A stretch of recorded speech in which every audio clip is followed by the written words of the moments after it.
बोलिए।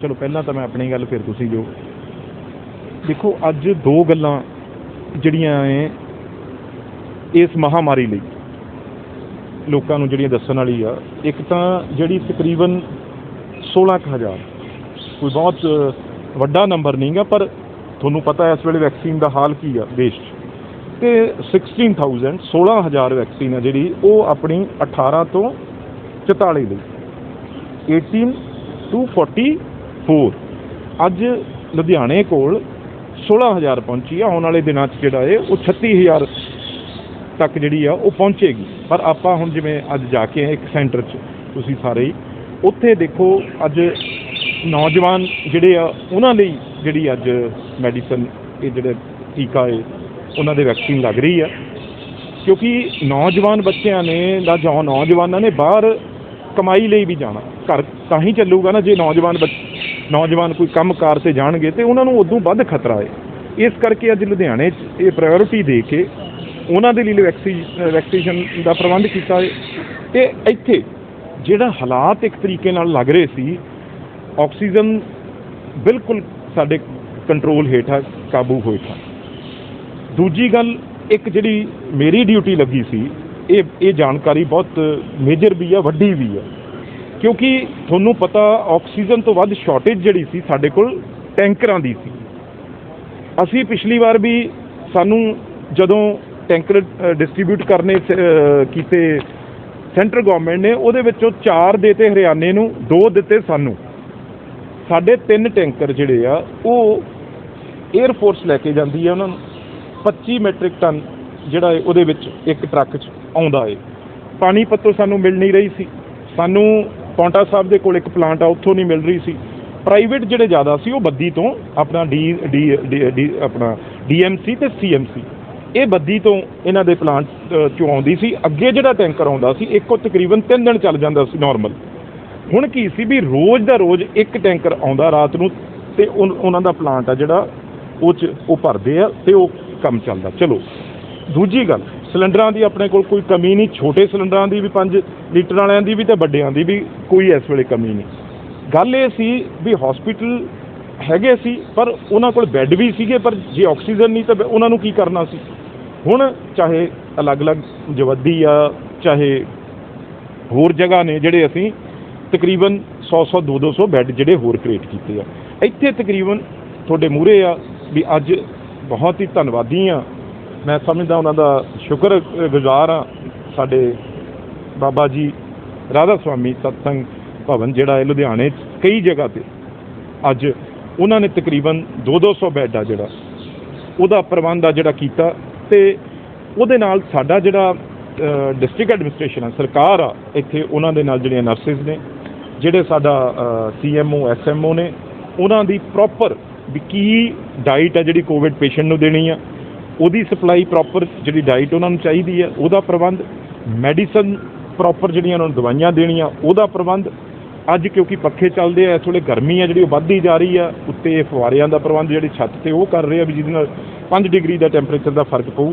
ਪਰ ਮੈਂ ਬੇਨਤੀ ਕੀਤੀ ਆ ਗੁਰਿੰਦਰ ਸਿੰਘ ਜੀ, ਜਿਹੜਾ ਇਹ ਸਾਰਾ ਨਾਰਥ ਜ਼ੋਨ ਆ ਜਿਹੜਾ ਇੰਡੀਆ ਤਕਰੀਬਨ ਨੇਪਾਲ ਤੱਕ ਹੋਰ ਉਹਨਾਂ ਦੇ ਕੋਲ ਆ, ਵੀ ਬਾਬਾ ਜੀ ਦੇ ਚਰਨਾਂ 'ਚ ਬੇਨਤੀ ਕੀਤੀ ਜਾਏ ਵੀ ਇੱਥੇ ਜਿਹੜੇ ਸਟੈਂਡਿੰਗ AC ਨੇ ਉਹ ਦੋਨੋਂ ਵਾਰਡਾਂ 'ਚ ਜਿਹੜਾ ਪ੍ਰਬੰਧ ਹੋ ਜੇ ਤਕਰੀਬਨ, ਅਤੇ ਉਹਨਾਂ ਨੇ ਇਹ ਬੇਨਤੀ ਮੰਨੀ ਆ ਸਾਡੀ ਸਾਰਿਆਂ ਦੀ ਵੀ ਅਸੀਂ ਆਉਣ ਵਾਲੇ ਦਿਨਾਂ 'ਚ ਜਿਹੜੇ ਸਟੈਂਡਿੰਗ ਏਸੀ ਨੇ ਪ੍ਰੋਟੋਕੋਲ ਦੇ ਹਿਸਾਬ ਨਾਲ, ਕਿਉਂਕਿ ਹਵਾ ਪ੍ਰੋਪਰ ਵੈਂਟੀਲੇਸ਼ਨ ਹੋਣਾ ਚਾਹੀਦਾ, ਵੱਡੇ ਕੂਲਰ ਵੀ ਲੱਗੇ ਆ, ਉਹਦੇ ਨਾਲ ਵੀ ਅਲੱਗ 5 ਡਿਗਰੀ ਤੋਂ ਥੱਲੇ ਆ ਜਿਹੜਾ ਉਹ ਉਰੇ ਗਰਮੀ ਆ ਜਿਹੜੀ ਘਟੇਗੀ। ਅਤੇ ਮੈਂ ਹੁਣ ਦੁਬਾਰਾ ਆਉਣਾ ਉਸ ਗੱਲ 'ਤੇ, ਜਿਹੜੇ ਬੁਖਾਰੋ ਦੇ ਵਿੱਚ ਜਿਹੜੇ ਸਾਰੇ ਟਰੱਕ ਜਾ ਰਹੇ ਸੀ, ਤਿੰਨ ਇੱਥੋਂ ਜਾਣ ਨੂੰ 3 ਦਿਨ ਲੱਗਦੇ, ਜਦੋਂ ਭਰਦੇ ਸੀ ਫਿਰ ਉਹ ਏਅਰਫੋਰਸ ਦਾ ਜਹਾਜ਼ ਏਅਰਲਿਫਟ ਕਰਦਾ ਸੀ।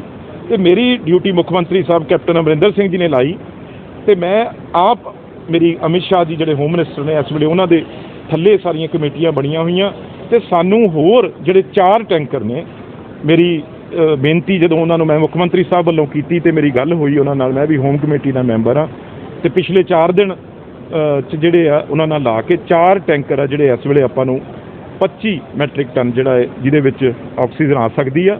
ਪਰ ਗੱਲ ਇਹ ਆ ਉਹ ਮਿਲ ਗਏ, ਹੁਣ ਆਪਾਂ 300 ਮੈਟ੍ਰਿਕ ਟਨ ਤੱਕ ਜਿਹੜੀ ਲੋੜ ਆ ਪਹੁੰਚ ਗਈ, ਪਰ ਜੇ ਆਪਾਂ ਅੰਦਰ ਨਹੀਂ ਰਵਾਂਗੇ, ਜੇ ਆਪਾਂ ਖਿਆਲ ਨਹੀਂ ਰੱਖਾਂਗੇ ਤਾਂ ਲੋੜ ਆ 400 ਮੈਟ੍ਰਿਕ ਟਨ ਤੱਕ ਪਹੁੰਚ ਜਾਏਗੀ, ਅਤੇ ਫਿਰ ਕਿੱਥੋਂ ਲਿਆਵਾਂਗੇ। ਇਸ ਕਰਕੇ ਸਭ ਤੋਂ ਵੱਡੀ ਮੈਂ ਬੇਨਤੀ ਕਰਦਾ, ਇਹ ਕਈ ਵਾਰ ਸਖਤ ਸ਼ਬਦ ਵੀ ਵਰਤੀਦੇ ਆ ਵੀ ਭਾਈ ਬਾਹਰ ਨਾ ਨਿਕਲੋ, ਬਾਹਰ ਨਾ ਨਿਕਲੋ। ਦੇਖੋ ਹਾਲਾਤ ਕੀ ਨੇ, ਤੁਸੀਂ ਅੰਕੜੇ ਜੇ ਤੁਹਾਨੂੰ ਮੈਂ ਦੱਸਾਂ ਤਾਂ ਬਹੁਤ ਹੀ ਅੰਕੜੇ ਆ ਜਿਹੜੇ ਉਹ ਭੈਭੀਤ ਕਰਨ ਵਾਲੇ ਆ। ਜੇ ਨਹੀਂ ਕਿਸੇ ਨੂੰ ਵਿਸ਼ਵਾਸ ਤਾਂ ਆਪਣੇ ਏਰੀਏ ਦੀ ਸ਼ਮਸ਼ਾਨ ਘਾਟ ਜਾ ਕੇ ਦੇਖ ਲਓ ਵੀ ਕੀ ਉੱਥੇ ਹਾਲਾਤ ਕੀ ਨੇ। ਟਾਈਮ ਨਹੀਂ ਮਿਲ ਰਿਹਾ, ਰਾਤ ਦੇ 11-12 ਵਜੇ ਤੱਕ ਜਿਹੜੀਆਂ ਉਹ ਕੋਵਿਡ ਪੇਸ਼ੈਂਟ ਦੇ ਸੰਸਕਾਰ ਕੀਤੇ ਜਾ ਰਹੇ ਆ। ਦੇਖੋ ਜਿੱਦਾਂ ਤੁਸੀਂ ਕਹਿ ਰਹੇ ਹੋ ਕਿ ਆંકੜੇ ਹੈਰਾਨ ਪਰੇਸ਼ਾਨ ਕਰਨ ਵਾਲੇ ਆ, ਇਹਦਾ ਮਤਲਬ ਕਿ ਆંકੜੇ ਹਜੇ ਪ੍ਰੋਪਰ ਤੌਰ ਤੇ ਸਾਹਮਣੇ ਨਹੀਂ ਆ ਰਹੇ। ਨਹੀਂ, ਜਿਹੜੇ ਵੀ ਆ ਰਹੇ ਆ ਉਹ ਅਜੇ ਕਿਤੇ, ਜੇ ਆਪਾਂ 30 ਡੈਥ ਆਪਾਂ ਲਾਈਏ ਆਪਣੇ ਇਕੱਲੇ ਸ਼ਹਿਰ ਦੀਆਂ, ਤੇ ਇੰਨੀਆਂ ਹੀ ਆਪਾਂ ਦਿਹਾਤ ਦੀਆਂ ਲਾਈਏ, ਹੋਰ ਸ਼ਹਿਰਾਂ ਦੀ ਲਾਈਏ, 100 ਨੰਬਰ, ਜੇ 100 ਮੌਤਾਂ ਰੋਜ਼ ਲੁਧਿਆਣੇ ਜ਼ਿਲ੍ਹੇ ਦੀਆਂ ਟੱਚ ਕਰ ਜਾਣ, ਤੇ ਇਹ ਇਦੋਂ ਉਹ ਵੀ ਕਰੋਨਾ ਨਾਲ ਇਦੋਂ ਵੱਡੀ ਕੀ ਗੱਲ ਹੋ ਸਕਦੀ ਹੈ। ਤੇ ਇਸ ਕਰਕੇ ਇੰਨੀਆਂ ਡੈਥਸ ਜਿਹੜੀਆਂ ਹੋ ਰਹੀਆਂ, ਤੇ ਤੁਸੀਂ ਵੀ ਮੰਨੋਗੇ ਵੀ ਤੁਹਾਡਾ ਜਾਣ ਪਛਾਣ ਦਾ ਰਿਸ਼ਤੇਦਾਰ ਇਹੋ ਜਿਹਾ ਕਿਸੇ ਦਾ ਨਹੀਂ ਹੋਊਗਾ ਜਿਹਦੀ ਇਸ ਕੋਵਿਡ 'ਚ ਡੈਥ ਨਾ ਹੋਈ ਹੋਵੇ। ਅੱਜ ਬੜੇ ਤੋਂ ਬੜਾ ਬੰਦਾ, ਗਰੀਬ ਤੋਂ ਗਰੀਬ, ਆਮ ਤੋਂ ਆਮ ਬੰਦਾ ਜਿਹੜਾ ਇਹਦੇ ਨਾਲ ਉਹਨੂੰ ਸਿੱਧੀ, ਪਿਛਲੀ ਮਹਾਮਾਰੀ ਹੋਰ ਸੀ, ਪਿਛਲੀ ਕੋਵਿਡ ਵੇਵ ਆ ਜਿਹੜੀ, ਇਹ ਬੜੀ ਖਤਰਨਾਕ ਇਸ ਵਾਰ ਵੇਵ ਆ। ਅਤੇ ਪਿੰਡਾਂ 'ਚ ਮੈਂ ਖਾਸ ਤੌਰ 'ਤੇ 4-4 ਦਿਨਾਂ ਜਿਹੜਾ ਬੁਖਾਰ ਜਦੋਂ ਟੈਂਪਰੇਚਰ ਹੁੰਦਾ ਹੈ ਉੱਥੇ ਲਾ ਦਿੰਦੇ ਆ। ਜਦੋਂ ਦੇਖੋ ਇਹਦਾ ਬੁਖਾਰ 9 ਤੋਂ 11 ਦਿਨ ਨਹੀਂ ਟੁੱਟਦਾ, ਜਿਹੜਾ ਫੀਵਰ ਆ ਜਦੋਂ ਤੁਸੀਂ 4-5 ਦਿਨ ਗੌਰ ਨਹੀਂ ਕਰਦੇ, ਮੁੜ ਕੇ 100-102 ਸਿੱਧਾ ਸ਼ੂਟ ਕਰਦਾ, ਅਤੇ 9 ਤੋਂ 11 ਦਿਨ ਟੈਂਪਰੇਚਰ ਰਹਿੰਦਾ ਹੈ। ਬੰਦਾ ਇੱਕਦਮ ਜਿਹੜਾ ਹੈ ਉਹ ਇੰਨੀ ਵੀਕਨੈਸ ਹੋ ਜਾਂਦੀ ਹੈ ਤੇ ਉੱਠਣ ਜੋਗਾ ਨਹੀਂ ਰਹਿੰਦਾ। ਇਹ ਹਾਲਾਤ ਹੋ ਰਹੇ। ਹਸਪਤਾਲਾਂ 'ਚ ਬਹੁਤ ਲੁੱਟ ਹੋ ਰਹੀ ਹੈ, ਆਮ ਲੋਕ ਜਿਹੜੇ ਜਾ ਰਹੇ ਨੇ, ਦਵਾਈਆਂ ਜਿਹੜੀਆਂ ਨੇ ਉਹ ਕਹਿੰਦੇ ਨੇ ਕਿ 200 ਵਾਲੀ ਦਵਾਈ ਸਾਨੂੰ 2000 ਦੀ ਮਿਲ ਰਹੀ ਹੈ, 500 ਵਾਲੀ 5000 ਦੀ। ਆਕਸੀਜਨ ਨਹੀਂ ਕਈ ਵਾਰੀ ਪ੍ਰੋਪਰ ਲੱਗਦੀ, ਬੈੱਡ ਨਹੀਂ ਮਿਲਦੇ। ਆਕਸੀਮੀਟਰ ਦਾ ਜਿਹੜਾ ਹੈਗਾ ਪਿਛਲੇ ਸਾਲ 300 400 ਦਾ ਵਿਕਦਾ ਰਿਹਾ, ਹੁਣ 1500 1600 ਦਾ ਵਿਕ ਰਿਹਾ। ਮੈਂ ਕਹਿੰਦਾ ਜੀ ਸ਼ਰਮ ਨਾਲ ਸਿਰ ਝੁਕ ਰਿਹਾ।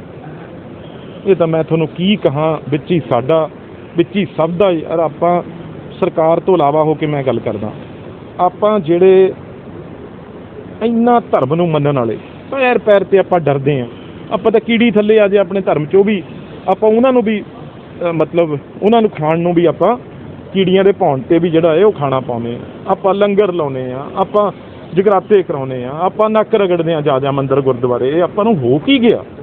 ਦਸਾਂਝ ਵੈਸੇ ਕੱਢਣ ਦੀ ਗੱਲ ਆਪਣੇ ਧਰਮਾਂ 'ਚ ਕੀਤੀ ਹੋਈ ਹੈ, ਅਤੇ ਆਪਾਂ ਸਭ ਤੋਂ ਵੱਧ ਧਾਰਮਿਕ ਹੋ ਕੇ ਅਤੇ ਆਪਾਂ ਕਿਹੜੇ ਪਾਸੇ ਨੂੰ ਜਲਾਦ ਬਣੇ ਹੋਏ ਆ? ਕੌਣ ਮਾਫ਼ ਕਰੂ ਆਪਾਂ ਨੂੰ? ਆਪਣੀਆਂ ਅਗਲੀਆਂ ਪੀੜ੍ਹੀਆਂ ਨੂੰ ਪਰਮਾਤਮਾ ਦੇਖ ਰਿਹਾ, ਕਿਵੇਂ ਮਾਫ਼ ਕਰੂਗਾ?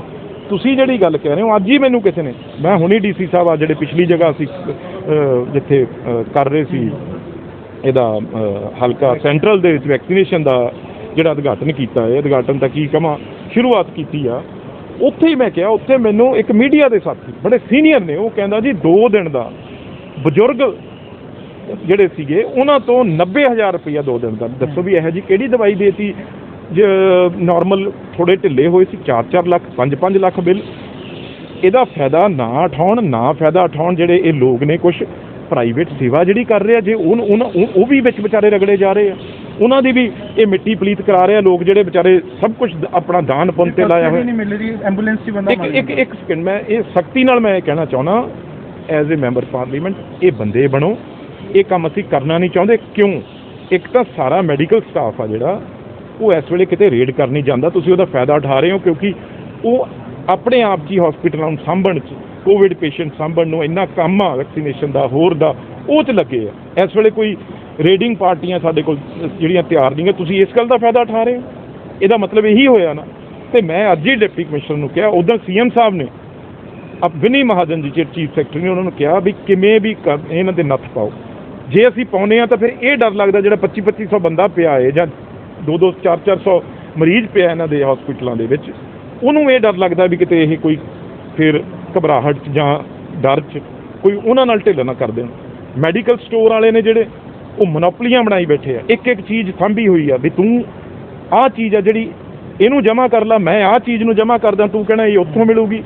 ਤੀਜਾ ਕਹਿੰਦਾ ਵੀ ਆਹ ਚੀਜ਼ ਆ ਜਿਹੜੀ ਸਿਰਫ ਉੱਥੋਂ ਮਿਲੂਗੀ, ਤੇ ਉਹ ਮਨਮਰਜ਼ੀ ਦੇ ਰੇਟ ਲਾ ਰਿਹਾ। ਹਟ ਜਾਓ ਨਹੀਂ। ਮੀਡੀਆ ਨੂੰ ਮੈਂ ਬੇਨਤੀ ਕਰਦਾ, ਮੀਡੀਆ ਬਹੁਤ ਸਤਿਕਾਰਯੋਗ ਆ, ਤੁਸੀਂ ਆਪਣੀਆਂ ਜ਼ਿੰਦਗੀਆਂ ਦਾਅ 'ਤੇ ਲਾ ਕੇ ਤੁਸੀਂ ਹਰ ਚੀਜ਼ ਚੈੱਕ ਕਰਦੇ ਹੋ, ਫਿਰਦੇ ਹੋ। ਤੁਸੀਂ ਵੀ ਕਿਸੇ ਦੇ ਬੱਚੇ ਹੋ, ਤੁਹਾਨੂੰ ਵੀ ਤੁਹਾਡੇ ਵੀ ਬੱਚੇ ਆ, ਤੁਹਾਨੂੰ ਵੀ ਜ਼ਿੰਦਗੀਆਂ ਪਿਆਰੀਆਂ, ਪਰ ਇਹਨਾਂ ਨੂੰ ਐਕਸਪੋਜ਼ ਕਰੋ। ਆਪਾਂ ਬਲੈਕਮੇਲ ਵਾਲੀ ਗੱਲ ਨਹੀਂ ਕਰਦੇ, ਪਰ ਇਹਨਾਂ ਨੂੰ ਕਿਤੇ ਵੀ ਇਨਫੋਰਮੇਸ਼ਨ ਮਿਲਦੀ ਆ ਉਹ ਇਹਨਾਂ ਨੂੰ ਐਕਸਪੋਜ਼ ਕਰੋ ਤੇ ਸਖਤੀ ਨਾਲ ਅਸੀਂ ਇਹਨਾਂ ਨੂੰ ਦੇਖਾਂਗੇ ਫਿਰ ਇਹ ਕਿਵੇਂ ਇਹਨਾਂ ਦੇ। ਦੇਖੋ ਜੀ, ਤੁਹਾਨੂੰ ਤੁਸੀਂ MLA ਜਿਹੜੇ ਹੈਗੇ ਨੇ ਮੌਜੂਦਾ ਜਿਹੜੇ ਜਿੰਨੇ ਵੀ ਹੈਗੇ ਨੇ, ਤੇ ਤੁਸੀਂ ਉਹਨਾਂ ਸਾਰਿਆਂ ਨੂੰ ਇਹ ਅਪੀਲ ਕਰਨਾ ਚਾਹੋਗੇ ਕਿ ਉਹ ਆਪਣੇ ਤੌਰ ਦੇ ਉੱਤੇ ਰੇਡ ਕਰਨ, ਕਿਉਂਕਿ ਬੇਸ਼ੱਕ ਸਟਾਫ ਦੀ ਕਮੀ ਹੈਗੀ ਤੇ ਬਾਕੀ MLA ਤਾਂ ਦੇਖੋ ਜੀ ਗੱਲ ਇਹ ਆ, ਉਹ ਤਾਂ ਕਰ ਸਕਦੇ ਨੇ। ਮੈਂ ਕਹਿੰਦਾ ਜੀ ਕੋਈ ਵੀ ਜਿੱਥੇ ਗਲਤ ਕੰਮ ਹੁੰਦਾ, ਸਾਡੇ ਕਾਉਂਸਲਰ ਸ਼ਹਿਰ 'ਚ ਆਖਰ ਲੋਕਾਂ ਨੇ ਉਹਨਾਂ ਨੂੰ ਜ਼ਿੰਮੇਵਾਰੀ ਦਿੱਤੀ ਹੋਈ ਆ। ਆਖਰ ਜਿਹੜੇ ਵੀ NGOs ਨੇ ਜਿਹੜੇ ਕਿ ਹਮੇਸ਼ਾ ਮਦਦ ਕਰਦੇ ਆ, ਉਹ MLA ਸਾਹਿਬਾਨਾਂ ਕੋਲ ਆਪਣੀ ਇਹ ਸ਼ਿਕਾਇਤ ਦੱਸਣ, ਸ਼ਿਕਾਇਤ ਕਰਨ, ਤੇ MLA ਸਾਹਿਬ ਉਸੇ ਵੇਲੇ ਆਪਣੀ ਐਡਮਿਨਿਸਟ੍ਰੇਸ਼ਨ ਨੂੰ, ਚਾਹੇ ਉਹ ਪੁਲਿਸ ਆ, ਚਾਹੇ ਉਹ ਹੈਲਥ ਮਹਿਕਮਾ ਹੈ, ਚਾਹੇ ਕੋਈ ਹੋਰ ਆ, ਉਹਨੂੰ ਇੱਕਦਮ ਮੈਂ ਇਹ ਬੇਨਤੀ ਕਰਦਾ ਸਾਰੇ MLA ਕਾਉਂਸਲਰ ਸਾਹਿਬਾਨਾਂ ਨੂੰ, ਆਪਣੇ ਏਰੀਏ 'ਚ ਸਭ ਪਤਾ ਹੁੰਦਾ ਹੈ ਤੇ ਕਿਸੇ ਨੂੰ ਨਾ ਬਖਸ਼ੋ। ਜੇ ਕਿਸੇ ਕਾਉਂਸਲਰ ਕੋਲ, ਕਿਸੇ ਸਾਡੇ MLA ਸਾਹਿਬ ਕੋਲ ਤਾਂ ਚਲੋ ਆਉਂਦੀ ਹੈ, ਜੇ ਕੋਈ ਸ਼ਿਕਾਇਤ ਆਉਂਦੀ ਹੈ ਕਿਸੇ ਦੀ, ਉਹਦੇ ਨਾਲ ਕੋਈ ਭਾਈ ਭਤੀਜਾਬਾਜ਼ੀ 'ਚ ਨਹੀਂ ਹੋਣਾ ਚਾਹੀਦਾ। ਇਹ ਮੈਂ ਸਮਝਦਾ ਇਹ ਇਨਸਾਨੀਅਤ ਦੇ ਦੁਸ਼ਮਣ ਲੋਕ ਨੇ। ਤੇ ਮੈਂ ਤੁਹਾਨੂੰ ਇਹ ਵੀ ਪਾਉਣਾ, ਜੇ ਤੁਹਾਡੇ ਰਾਹੀਂ ਕੋਈ ਚੀਜ਼ ਮੂਹਰੇ ਆਉਂਦੀ ਆ, ਇਹ ਮੇਰੀ ਜ਼ਿੰਮੇਵਾਰੀ ਹੋਏਗੀ ਵੀ ਉਹਨੂੰ ਬਿਲਕੁਲ ਨਹੀਂ ਬਖਸ਼ਿਆ ਜਾਊਗਾ। ਉਹਦੇ ਮੈਂ ਸਮਝਦਾ ਐਸੀਆਂ ਤਾਂ ਪੀੜ੍ਹੀਆਂ ਜਿਹੜੀਆਂ ਹੈ ਉਹਨਾਂ ਨੂੰ ਸਬਕ ਸਿੱਖਣਾ ਚਾਹੀਦਾ ਜਿਹੜਾ ਇਸ ਵੇਲੇ ਇਹ ਕੰਮ ਕਰਦਾ। ਮੈਂ ਜ਼ਿੰਮੇਵਾਰੀ ਨਾਲ ਕਹਿਣਾ, ਜਿਹੜੀ ਤੁਹਾਡੀ ਮੀਡੀਆ 'ਚ ਆਏਗੀ, ਮੈਂ ਐਡਮਿਨਿਸਟ੍ਰੇਸ਼ਨ ਨੂੰ ਵੀ ਕਹਿਣਾ ਸਖਤੀ ਨਾਲ ਉਹਦੇ ਉੱਤੇ ਇੱਕਦਮ ਕਾਰਵਾਈ ਕੀਤੀ ਜਾਵੇ। ਬੇਟਾ ਜੀ, ਇੱਕ ਜਨਰਲ ਜਿਹਾ ਕੁਐਸਚਨ ਹੈ, ਨੋਰਮਲ ਜਿਹਾ, ਕਿ ਜਿਹੜਾ ਪਰਸਨ ਪੋਜ਼ਿਟਿਵ ਆਉਂਦਾ ਹੈ ਕਿ ਉਸ ਪਰਸਨ ਨੂੰ ਇਮੀਡੀਏਟਲੀ ਆਈਸੋਲੇਟ ਕਰਨਾ ਜ਼ਰੂਰੀ ਹੈ ਜਾਂ ਉਸ ਨੂੰ ਪਬਲਿਕ ਦੇ ਵਿੱਚ ਛੱਡਣਾ ਜ਼ਰੂਰੀ ਹੈ? ਦੇਖੋ, ਹੁਣ ਮੈਂ ਸਮਝ ਗਿਆ ਤੁਸੀਂ ਕੋਈ ਕੁਐਸਚਨ ਲਿਆਓਗੇ ਕੱਢ ਕੇ, ਪਰ ਉਹਨੂੰ 100% ਕੀ 101% ਆ ਜਿਹੜਾ ਉਹਨੂੰ ਆਈਸੋਲੇਟ ਕਰਨਾ ਚਾਹੀਦਾ, ਉਹਨੂੰ ਅਲੱਗ ਰੱਖਣਾ ਚਾਹੀਦਾ। ਉਹਨੂੰ ਆਪ ਹੀ ਇੱਕ ਇਨਸਾਨ ਦੇ ਹੋਣ ਨਾਤੇ, ਹੁਣ ਆਪਾਂ ਇਕੱਲੇ ਨੂੰ ਤਾਂ ਕੋਈ ਫੜ ਕੇ ਅੰਦਰ ਕਰਨ ਨੂੰ ਰਿਹਾ, ਉਹਨੂੰ ਆਪ ਹੀ ਸਮਝਣਾ ਚਾਹੀਦਾ ਮੈਂ ਜੇ ਸੀਰੀਅਸ ਨਹੀਂ ਗਾ ਤਾਂ ਮੈਂ ਆਪਣੇ ਕਮਰੇ 'ਚ ਆਪਣੇ ਪਰਿਵਾਰ ਤੋਂ ਅਲੱਗ ਹੋ ਕੇ ਆਈਸੋਲੇਟ ਹੋਵਾਂ। ਜੇ ਉਹ ਹਸਪੀਟਲ 'ਚ ਆ ਉੱਥੇ ਤਾਂ ਚਲੋ ਉਹਨੂੰ ਕਰਨਾ ਹੀ ਕਰਨਾ। ਕੈਂਪ ਜਿਹੜੇ ਲੱਗ ਰਹੇ ਨੇ ਕੋਵਿਡ ਚੈੱਕ ਕਰਨ ਦੇ, ਜਿਹੜੇ ਸੜਕਾਂ 'ਤੇ ਲੱਗੇ ਹੋਏ ਨੇ, ਔਰ ਹਰੇਕ ਡਾਕਟਰ ਦੀ ਟੀਮ ਲੱਗੀ ਹੋਈ ਹੈ, ਉਹ ਡਾਕਟਰ ਦੀ ਟੀਮ ਨਾਲ ਅਸੀਂ ਗੱਲ ਕੀਤੀ ਹੈ, ਉਹ ਕਹਿ ਰਹੇ ਨੇ ਅਸੀਂ ਰੈਪਿਡੈਕਸ ਜਿਹੜਾ ਟੈਸਟ ਲੈਂਦੇ ਹਾਂ ਉਹਦੇ ਵਿੱਚ ਵਿਦਿਨ 15 ਮਿੰਟ 'ਚ ਕਲੀਅਰ ਹੋ ਜਾਂਦਾ ਵਾ ਕਿ ਇਸ ਜਿਹੜਾ ਪਰਸਨ ਦਾ ਟੈਸਟ ਲਿੱਤਾ ਗਿਆ ਵਾ ਉਹ ਪੋਜ਼ੀਟਿਵ ਹੈ ਜਾਂ ਨੈਗੇਟਿਵ ਹੈ। ਤਾਂ ਉਸ ਨੂੰ ਉਸ ਤੋਂ ਬਾਅਦ ਜੇਕਰ ਉਹ ਪੋਜ਼ੀਟਿਵ ਹੁੰਦਾ ਤਾਂ ਵੀ ਔਰ ਨੈਗੇਟਿਵ ਹੁੰਦਾ ਤਾਂ ਵੀ ਉਸ ਨੂੰ ਇਹ ਕਹਿ ਕੇ ਭੇਜ ਦਿੱਤਾ ਜਾਂਦਾ ਵਾ ਕਿ ਤੁਸੀਂ ਆਪਣੇ ਆਪ ਨੂੰ ਘਰੇ ਜਾ ਕੇ ਆਈਸੋਲੇਟ ਕਰ ਲਓ, ਔਰ ਜਿੰਨੀ ਦੇਰ ਤੁਹਾਨੂੰ ਰਿਪੋਰਟ ਨਹੀਂ ਆਉਂਦੀ ਉਨੀ ਦੇਰ ਤੁਸੀਂ ਆਈਸੋਲੇਟ ਰਹਿਣਾ। ਪਰ ਉਹ ਪਰਸਨ ਅਗਰ ਇੱਕ ਜਗ੍ਹਾ ਤੋਂ ਦੂਜੀ ਜਗ੍ਹਾ ਪਹੁੰਚਦੇ ਰਸਤੇ 'ਚ 50 ਲੋਕਾਂ ਨੂੰ ਮਿਲਦਾ ਜਾ ਰਿਹਾ ਤਾਂ ਇਟ ਮੀਨਸ ਕਿ ਕਿਤਨਾ ਕਿਤੇ ਬਿਮਾਰੀ ਫੈਲਾ ਰਹੀ। ਜਿਹੜੀ ਤੁਸੀਂ ਬੜੀ ਵਾਜਿਬ ਕੁਐਸਚਨ ਪੁੱਛਿਆ, ਕਿਉਂਕਿ ਆਪਾਂ ਜਦੋਂ ਇਹ ਕੈਂਪ ਲਗਾ ਰਹੇ ਹਾਂ, ਇਹ ਤੁਸੀਂ ਇਕੱਲਾ ਵੈਕਸੀਨੇਸ਼ਨ ਨਾ ਇਕੱਲਾ ਟੈਸਟਿੰਗ ਵਾਲੀ ਜਗ੍ਹਾ ਤੇ ਨਹੀਂ, ਇਹ ਜਿੱਥੇ ਵੈਕਸੀਨੇਸ਼ਨ ਹੋ ਰਹੀ ਆ ਉੱਥੇ ਵੀ ਹੁਣ ਮੈਂ ਦੇਖਿਆ ਲਾਈਨਾਂ ਲੱਗੀਆਂ ਹੈ, ਤੇ ਉੱਥੇ ਵੀ ਕੋਈ ਜਿਹੜੀ ਆ ਉਹ ਉਨੀ ਦੂਰੀ 2 ਗਜ ਵਾਲੀ ਨਹੀਂ ਬਣਾਈ ਜਾ ਰਹੀ। ਇਹ ਗੱਲਾਂ ਹੈਗੀਆਂ, ਇਹ ਰਹਿਣੀਆਂ ਹੈ ਜਿੰਨਾ ਆਪਣਾ ਵੱਡੇ ਸ਼ਹਿਰ ਨੇ ਜਿੰਨੇ। ਪਰ ਹਾਂ, ਇੱਥੇ ਹੀ ਹੱਥ ਜੋੜ ਕੇ ਮੈਂ ਕਹਿੰਦਾ, ਇੱਥੇ ਨਾ ਕੋਈ ਸਰਕਾਰ ਨਾ ਕੋਈ ਡਾਕਟਰ, ਇੱਥੇ ਇੱਕ ਮਾਸਕ ਇੱਕ ਐਸੀ ਚੀਜ਼ ਆ। ਜਿਵੇਂ ਮੈਂ ਕੋਵਿਡ ਪੇਸ਼ੈਂਟ ਕੋਲ ਮਿਲ ਕੇ ਆਇਆ ਕੱਲ੍ਹ ਪਰਸੋਂ, ਜਾਂ ਪਹਿਲਾਂ ਵੀ ਪਿਛਲੀ ਵਾਰ ਵੀ ਮੈਂ ਜਾਂਦਾ ਰਿਹਾ, ਜੇ ਤੁਹਾਡਾ ਮਾਸਕ ਪਾਇਆ ਹੈ, ਤੁਹਾਨੂੰ ਕੋਈ ਵੀ, ਮੈਂ ਡਾਕਟਰ ਤਾਂ ਨਹੀਂ ਪਰ ਮੈਂ ਕਹੂੰ ਮੈਨੂੰ ਕੋਵਿਡ ਵੀ ਹੋ ਚੁੱਕਿਆ, ਮੈਂ ਉਹ ਵੀ ਹਾਂ, ਅਤੇ ਮੈਂ ਇੰਜੈਕਸ਼ਨ ਵੀ ਲਵਾਇਆ। ਜੇ ਤੁਸੀਂ ਉਦੋਂ ਹੀ ਜੇ ਕਿਸੇ ਦੀ ਰਿਪੋਰਟ ਆ ਗਈ ਜਾਂ ਆਉਣੀ ਆ, ਜੇ ਤੁਹਾਨੂੰ ਲੱਗਦਾ ਵੀ ਜਿਹੜਾ ਇਹ ਪੇਸ਼ੈਂਟ ਚੈੱਕ ਕਰਾਉਣਾ ਹੈ ਉਹਦੇ ਕੋਲ ਮਾਸਕ ਨਹੀਂ ਗਾ, ਉਹਨੂੰ ਆਪ ਦੇ ਦਿਓ। ਉਹਨੂੰ ਮਾਸਕ ਲਵਾ ਦਿਓ, ਉਹਨੂੰ ਘਰ ਤੱਕ ਜੇ ਉਹ ਮਾਸਕ ਲਾ ਕੇ ਜਾਂਦਾ ਤਾਂ ਬਿਲਕੁਲ ਉਹ ਕੋਈ ਵੀ ਇੰਨੀ ਗੱਲ ਨਹੀਂ ਕਿ ਵੀ ਉਹਨੂੰ ਬਿਮਾਰੀ ਨੂੰ ਫੈਲਾ ਰਿਹਾ। ਸਿਰਫ ਘਰੇ ਜਾ ਕੇ ਉਹ ਆਪਣਾ ਕਮਰੇ ਤੱਕ ਜਾ ਕੇ ਬੰਦ ਹੋ ਜੇ। ਇਹ ਤਾਂ ਹੁਣ ਕੀ ਆ, ਇੱਕ ਗੱਲ ਹੋਰ ਵੀ ਸੁਣੋ, ਆਹ ਗੱਲਾਂ ਆ ਰਹੀਆਂ ਸਾਹਮਣੇ।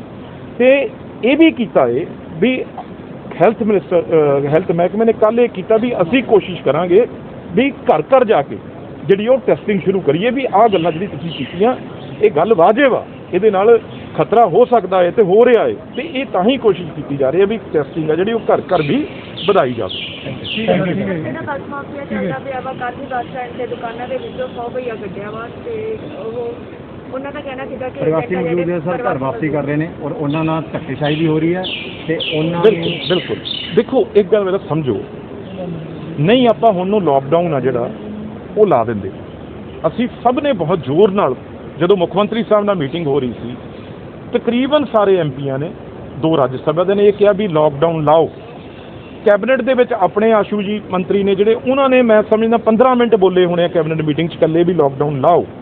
ਪਰ ਮੁੱਖ ਮੰਤਰੀ ਸਾਹਿਬ ਤੇ ਜਿਹੜੇ ਆਪਣੇ ਡਾਕਟਰ ਤਲਵਾਰ ਨੇ, ਜਿਹੜੇ ਇਹਨੂੰ ਕੋਵਿਡ ਟੀਮ ਨੂੰ ਹੈੱਡ ਕਰਦੇ ਆ, ਇੱਕ ਆਪਣੇ ਡਾਕਟਰ ਤਲਵਾਰ ਨੇ, ਇੱਕ ਆਪਣੇ ਰਾਜ ਬਹਾਦਰ ਜੀ ਜਿਹੜੇ ਫਰੀਦਕੋਟ ਦੇ ਪ੍ਰਿੰਸੀਪਲ ਨੇ ਮੈਡੀਕਲ ਕਾਲਜ ਦੇ, ਉਹਨਾਂ ਨੇ ਵੱਡੀ ਗੱਲ ਉਹ ਆਹੀ ਕਹੀ ਵੀ ਅਸੀਂ ਜਿਹੜਾ ਕੋਵਿਡ ਜੇ ਲਾ ਦਾਂਗੇ ਤਾਂ ਜਿਹੜੇ ਪ੍ਰਵਾਸੀ ਤਾਂ ਨਹੀਂ ਕਮਾਂਗਾ।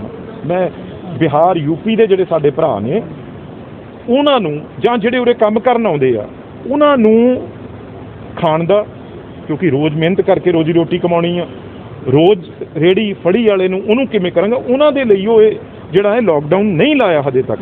ਪਰ ਜੇ ਫਿਰ ਵੀ ਉਹਨਾਂ ਨਾਲ ਆ ਕੁਝ ਹੋ ਰਿਹਾ, ਮੈਂ ਇਹਨੂੰ ਅੱਜ ਹੀ, ਮੈਂ ਜ਼ਿੰਮੇਵਾਰੀ ਨਾਲ ਤੁਹਾਨੂੰ ਕਹਿਣਾ, ਕਿਉਂਕਿ ਕੱਲ੍ਹ ਹੀ ਇੱਕ ਕਿਸੇ ਚੈਨਲ 'ਤੇ ਰਿਪੋਰਟ ਹੋਈ ਸੀ ਵੀ ਜਿਹੜੀਆਂ ਉਹ ਬੱਸਾਂ ਹੈ ਉਹ ਬਾਹਰਲੇ ਸਟੇਟਾਂ ਤੋਂ ਬੱਸਾਂ ਆ ਰਹੀਆਂ ਹੈ ਤੇ ਬੱਸਾਂ ਉਹਨਾਂ ਨੂੰ ਭਰ ਕੇ ਜਿਹੜੀਆਂ ਉਹ ਲੈ ਕੇ ਜਾ ਰਹੀਆਂ। ਸਰ ਏਜੰਟਸ ਉਹਨਾਂ ਤੋਂ ਪੈਸੇ ਦਿੰਦੇ ਨੇ, ਡਬਲ ਕਿਰਾਇਆ ਲੈਂਦੇ ਨੇ ਤੇ ਉਹਨਾਂ ਪ੍ਰਵਾਸੀਆਂ ਨੂੰ ਦੁਕਾਨ ਦੇ ਵਿੱਚ ਬੰਦ ਕਰ ਦਿੰਦੇ ਆ। ਕੱਲ੍ਹ ਇੱਕ ਦੁਕਾਨ ਦਾ ਸ਼ਟਰ ਚੱਕ ਕੇ ਉਹ 'ਚੋਂ 100-150 ਪ੍ਰਵਾਸੀ ਆ ਜਿਹੜੇ ਉਹ ਕੱਢੇ ਗਏ। ਕਾਫੀ ਜ਼ਿਆਦਾ ਵਾਇਰਲ ਹੋਈ ਹੈ ਵੀਡੀਓ ਸੋਸ਼ਲ ਮੀਡੀਆ। ਨਹੀਂ ਇਹ ਤਾਂ ਮੈਂ ਹੁਣੇ RTA ਬੈਠੀ ਆ ਮੇਰੇ ਕੋਲ, ਤੇ ਉਹਨਾਂ ਤੋਂ 500 ਰੁਪਏ 500 ਰੁਪਇਆ ਅਲੱਗ ਲਿੱਤਾ ਉਹਨਾਂ ਤੋਂ ਕਿ ਤੁਹਾਨੂੰ ਕੋਰੋਨਾ ਦੀ ਨੈਗੇਟਿਵ ਰਿਪੋਰਟ ਦਿੰਦੇ ਆ।